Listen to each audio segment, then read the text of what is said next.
Maraming nagsasabi na parating na raw ang altcoin season or ito na ang simula. Ang tanong, ano ba yung mga bagay na pwede nating tingnan para masabi na ito na nga talaga ang simula ng alt season? Marami kasing lagi itong binabanggit at karamihan, lalo na yung mga bago, wala silang idea. So dito merong isang metrics na importanteng naiintindihan natin basahin para masabi na nagsisimula na nga talaga ang paglipad ng mga alts. Ito ang Bitcoin dominance. Isang chart na parang vibe check kung gaano kalaki ang bahagi ng crypto pie na nasa Bitcoin kumpara sa lahat ng iba pa. Hindi ito perpekto pero napaka-useful kapag alam natin ito gamitin. Let's talk about Bitcoin dominance. Ano ito? Kailan kadalas sumasabog ang altcoin at paano ito gagamitin nang hindi ka nagpapadala sa panic rotation palabas ng BTC. At kung interesado kayo sa ganitong mga content, token reviews, crypto news, anything related to crypto, make sure to subscribe and hit the notification bell. Unahin muna natin kung ano nga ba ang Bitcoin dominance. At mas mahalaga kung ano ang hindi nito saklaw.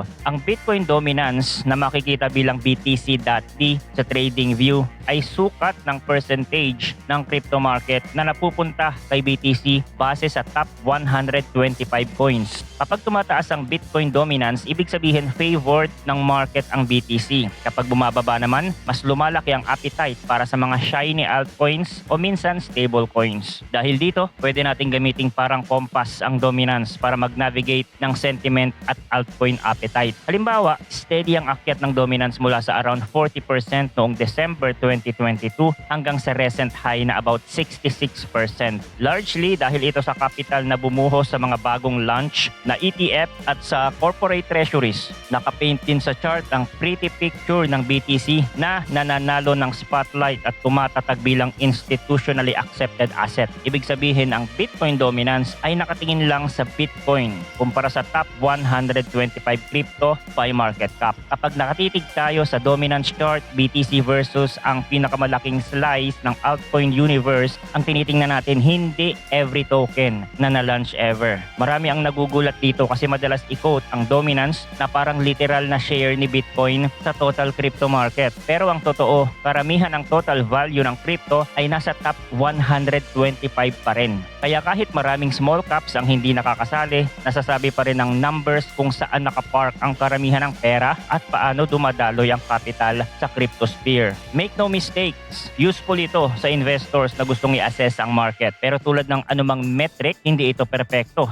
Ang mga bagong token launch, airdrops at unlocks ay pwedeng magpalobo sa altcoin side nang hindi talaga nangyayari ang rotation mula BTC. Biglang nadadagdagan ng supply at market cap sa alt side overnight. Samantala, ang Bitcoin supply ay creeps higher lang via block rewards. Mas mabagal kaysa token unlocks, kaya hindi tumatalo ng BTC market cap sa parehong paraan, maliban na lang kung tumalon din ang price, bagaman dahan-dahan lumalaki pa rin. Dagdag pa, may usapin ng liquidity. Pwede nating i-dump ang $1 million na BTC at halos walang epekto sa chart. Pero kung susubukan natin yon sa random rank 90 altcoin at malamang dudulas ang price nito sa floor dahil kulang sa liquidity ang karamihan ng alts. At syempre, nandyan ang stablecoin bilang isa pang wrinkle. Isa sila sa fastest growing sectors at may market cap na about $260 billion at pataas. Kapag nag-expand ang supply ng Tether o Circle, pwedeng umusad pababa ang dominance kahit walang aping into alts na nangyayari. May ibang analyst na tinatanggal ang stables sa calculation. Ang default ng TradingView kasama sila.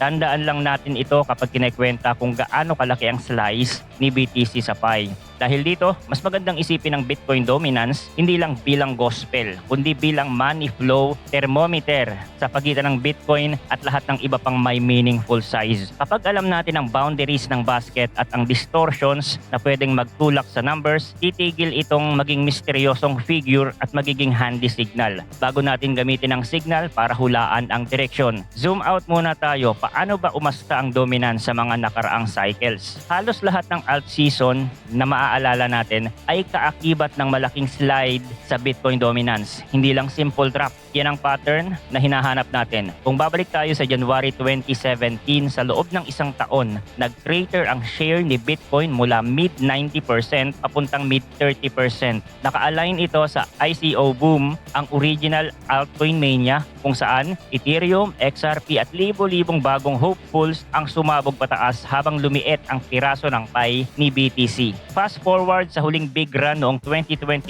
mula February hanggang kalagitnaan ng May, dumulas ang ang dominance mula around 62% hanggang 40%. Notably, karamihan sa drop ay nangyari habang parehong lumilipad sa USD terms ang BTC at ang ALTS. Pero ang May 2021 ay kilala rin bilang wipeout. Kaya tandaan, pwedeng tumaas o bumaba ang dominance sa iba't ibang market environments pagkatapos ng flush. Hindi agad makabalik sa dating taas ang dominance, higit isang taon itong na-stuck sa ilalim ng 50%. Ibig sabihin, pwedeng manatiling depressed ang dominance long after matapos ang fireworks. Ngayon sa cycle na ito, umabot sa about 66% ang dominance kamakailan at naging sticky ang zone na yon. Simula pa noong December 2022, steady ang akyat, may isang drawdown lang na mahigit 10% noong November ng nakaraang taon. Nitong June, nagkaroon ng 5.8% na bagsak sa loob ng isang linggo, pinakamalalim sa mahigit 3 years, at ngayon ay umiikot sa bandang 60%. Malaki ang ambag dito ng pag-angat ng Ethereum at ng Ethereum BTC ratio kasama ng strong ETF inflow, bagong stablecoin legislation sa US at corporate treasuries na bumibili ng Ethereum. Lahat ng senyales na pwedeng magtuloy ang palabas. Hindi rin ito nakaligtas sa crypto Twitter at media. Marami ang nag-echo ng panawagan para sa isa pang malaking alt season. Saan posibleng tumungo ang dominance? Kung history rhymes, ang unang zone na nagsasabing gumagalaw na talaga ang alts ay nasa mid-50s. Sa area na yon may tendency ang dominance na mag-chop habang unti-unting nagro-rotate ang capital papunta sa altcoins. Tandaan, hindi dumediretso ang markets. Kung kakagaling lang ng dominance sa biggest weekly loss in over 3 years, malamang may short-term bounce. Kahit mataas ang posibilidad ng continued drawdown, kapag nabasag ang mid-50 shelf, ang classic full send band ay pababa hanggang bandang 40%. Ganito ang nangyari kung saan pumorma ang peaks ng 2017 to 2018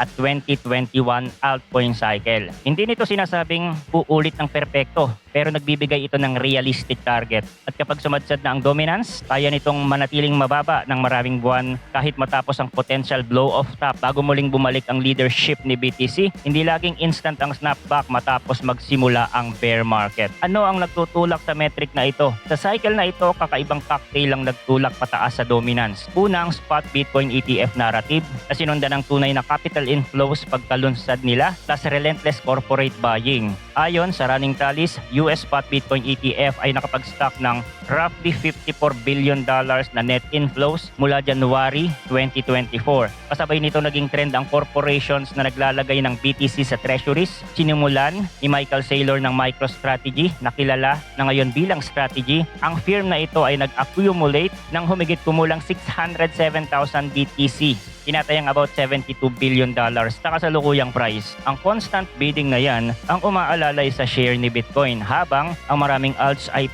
paika-ika pang bumabangon mula sa rubbles.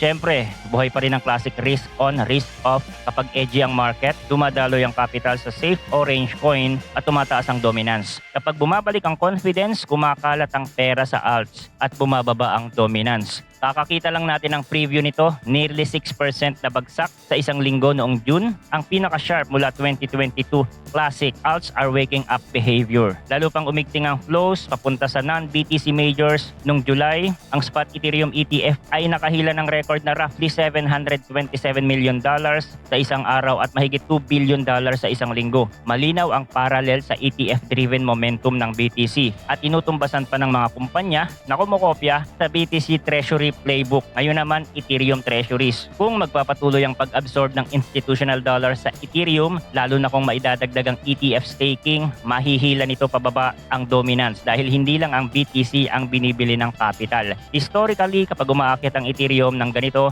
good news ito para sa mas malawak na altcoin market. Pero nandyan pa rin ang nuance, lumulobo ang stablecoin supply.